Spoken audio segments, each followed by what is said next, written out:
Hello and welcome to the Mindful Mama podcast. Here it's about becoming a less irritable, more joyful parent. At Mindful Mama, we know that you cannot give what you do not have. And when you're thriving, when you have calm and peace within, then you can give it to your children. I'm your host, Hunter Clarke-FIELDS, Mindfulness Mama Mentor.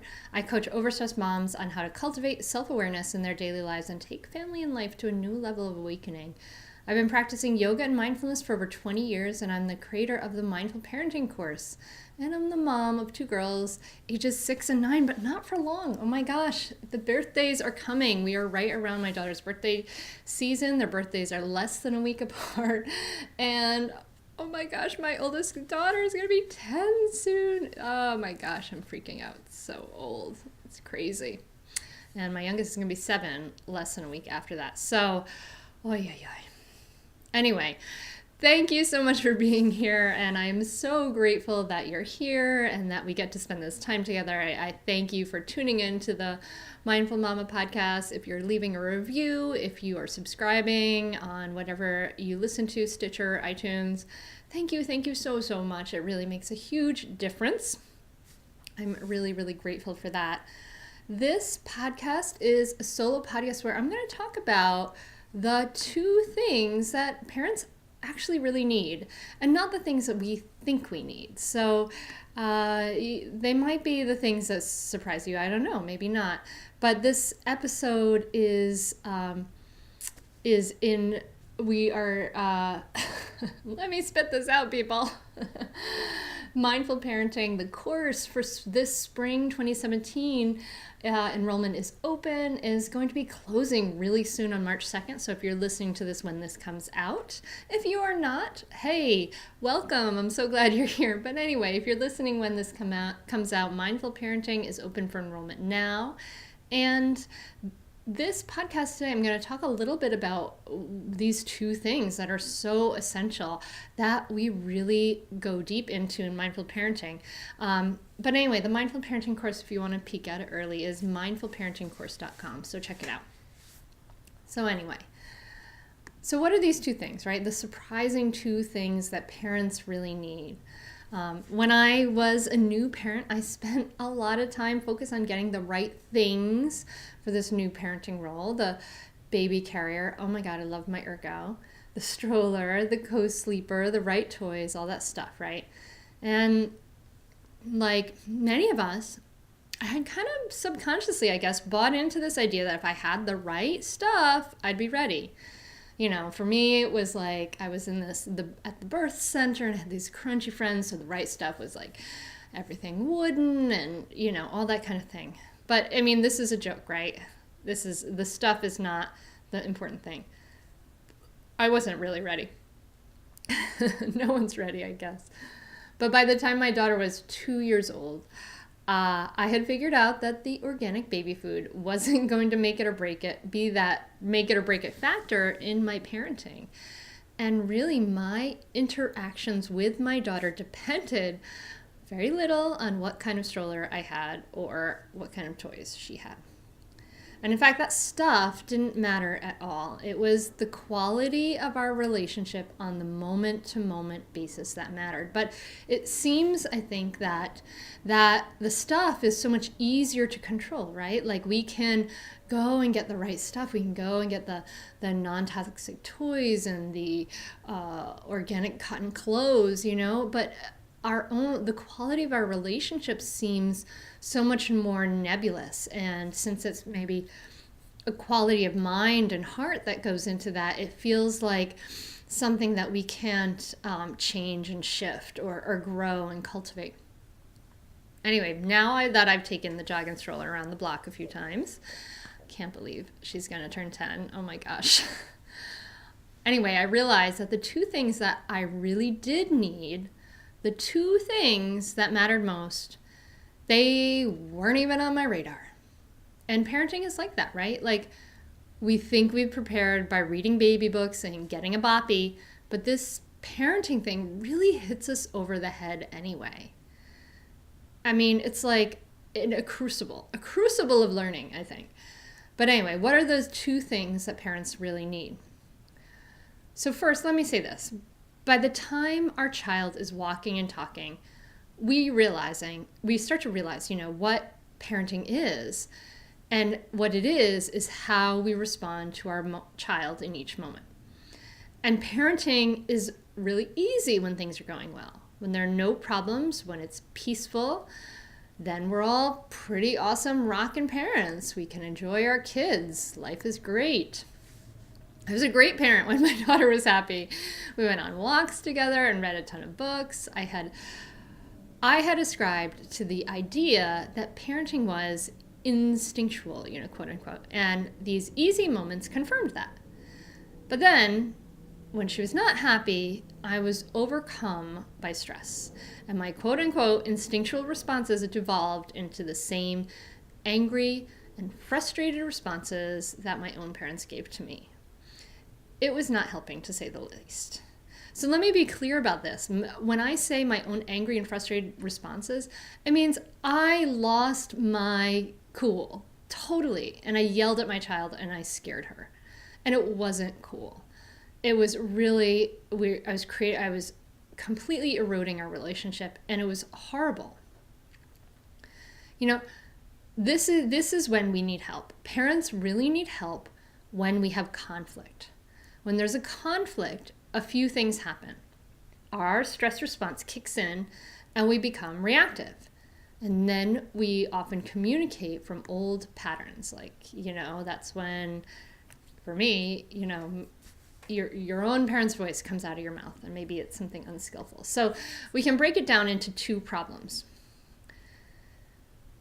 Verse 1 is the stress response, your stress response. And the second one is unskillful communication.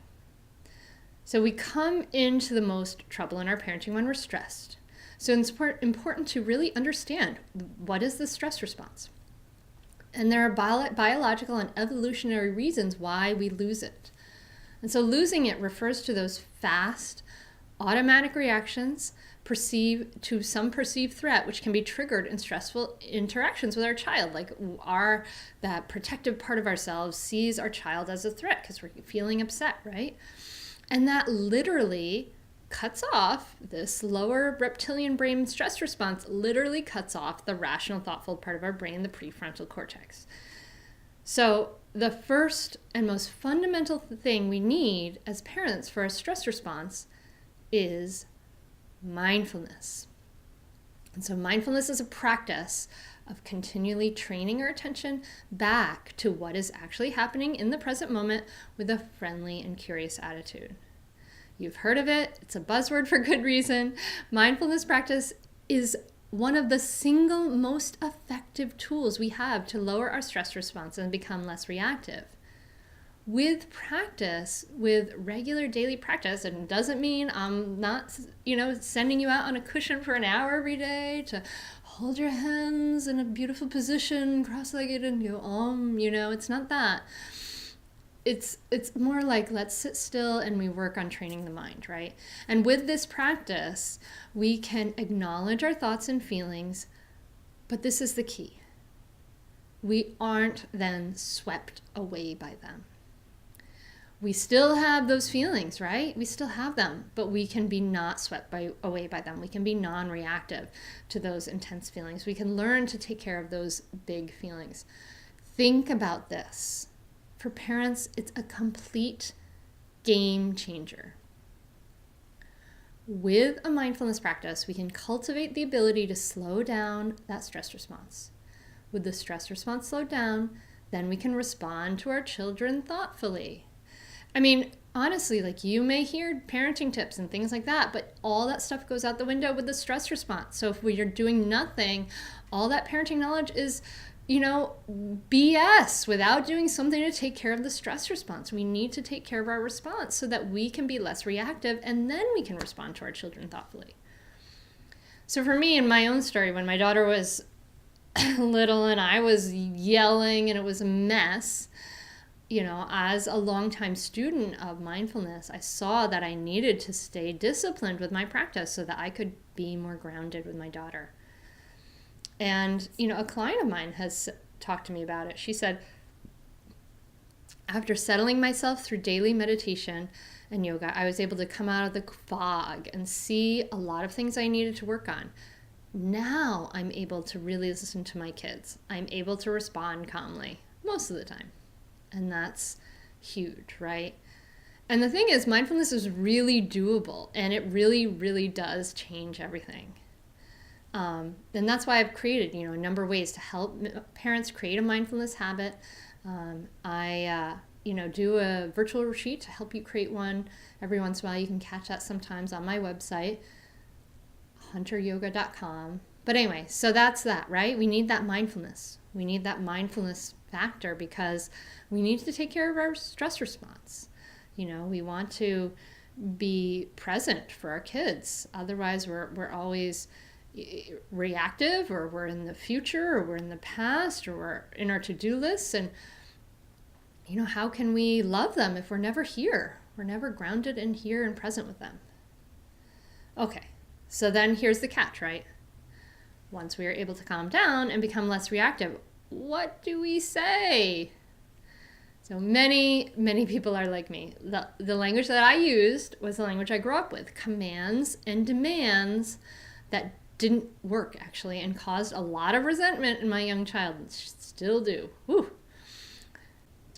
So the second thing parents need help with, perhaps most of all, is this number 2 thing, skillful communication.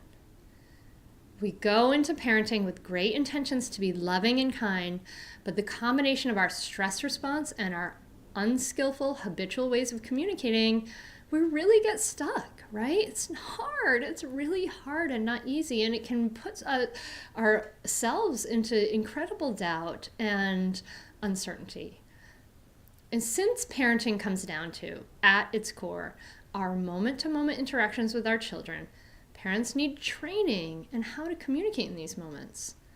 The blaming, shaming, judgmental words that came out of our mouths, these kind of words create resentment for our children and make them actually less likely to cooperate with us. It's so counter to what we actually want.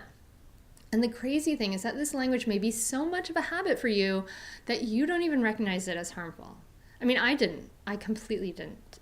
So take some of the ways we respond to our kids. Don't talk to me like that. Stop complaining. This kind of commanding and demanding makes actually kids feel guilty and bad and resentful. And over time, it makes them less likely to cooperate.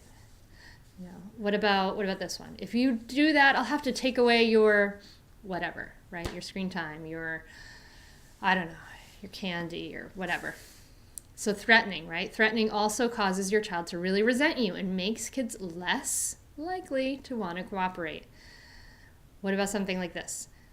Babies don't do that. You should act like a big boy, right? This is shaming, name calling, and categorizing our children really limit them and make them less likely to cooperate. So when my daughter was young, I could see that the things I was saying were not helping the problem. When she got upset because of my mindfulness practice, after a while, I was able to stay calmer, but then I would say some unskillful thing that would escalate the problem.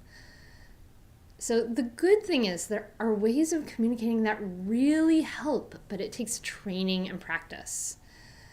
There's Thomas Gordon's book and course, Parent Effectiveness Training, and Marshall Rosenberg's Nonviolent Communication. These are just two of the great teachers of skillful communication. And you of course, you learn it in mindful parenting, right? This is the other wing of mindful parenting, is how to communicate. How do we talk to create connection rather than resentment in our children? How do we communicate so they want to cooperate us, right? The answers are out there, and parents really need them. We need them. For example, every single teacher of skillful communication teaches us to use I messages rather than you messages so that we're speaking from our own experience. As I started to learn and study how to talk to my child, I realized that mindfulness is the foundation for that as well. Skillful communication asks you to be aware of how you are feeling and how this situation is affecting you. And it's nearly impossible to turn on that awareness without taking care of your stress response. So, I don't know, what do I wish I had, like if I could turn back the clock? I mean, I don't know. Sometimes I hate that question because I'm really grateful for my mistakes. I'm grateful I was a crappy parent because I learned so much, and I feel really passionate about sharing it because I was so bad that I really wanted to learn and share these tools so much with everybody else. But,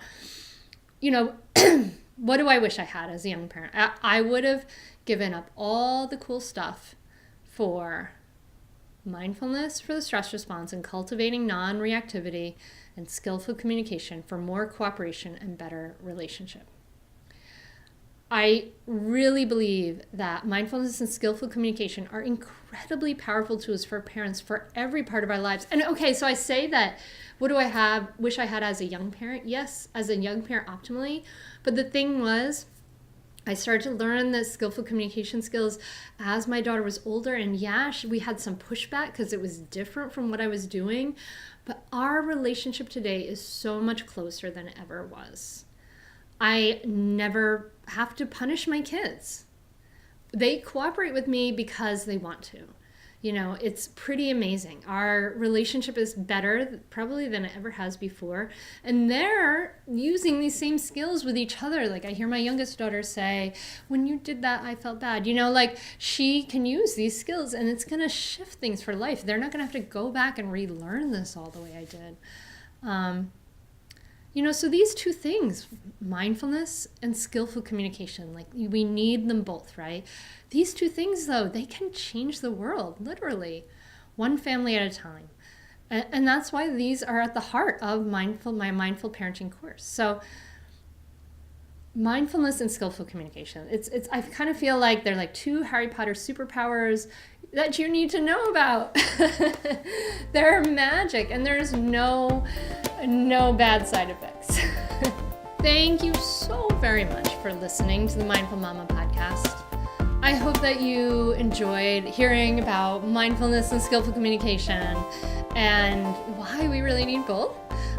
If you have any questions, feel free to email me. You can email me directly at hunter@hunteryoga.com, and I always respond. Sometimes it takes me a few days. Lately, I'm kind of like 4 days behind today right now, but email me. I will respond. And if you are listening to this when things when it's live, Mindful Parenting Course is at mindfulparentingcourse.com, and registration is closing on March 2nd, so get your butt over there. And also, let me check out events, but we have coming up, I'll be in San Diego on March 22nd doing a very intimate day-long workshop there with just a small group of people, but I think I might have 1 or 2 spots left. So if you're interested in that, go to hunteryoga.com/events. And then the next weekend after that, on the 31st, I will be with Carla Nomberg at Copper Beach Institute, also at events. And then in May, super exciting, I'm looking forward to this, I'll be doing a Mindful Mother's Day retreat here in Delaware at the Winterthur Museum and Country Estate, which is this very, very cool place, and it's going to be really beautiful. But right now, Mindful Parenting Course is enrolling, mindfulparentingcourse.com, so go over there and check it out. Thank you, Bill, Honey Bunny, for the music. I love it. If you like this podcast, please share it with a friend. If you got something out of it, please share it. I would be ever so grateful if you could go over to iTunes or Stitcher and leave me a review. And I read every single one. I love them. I really appreciate them. And I thank you so very much for listening. Thank you so much. I'm wishing you a really, really beautiful week. Namaste.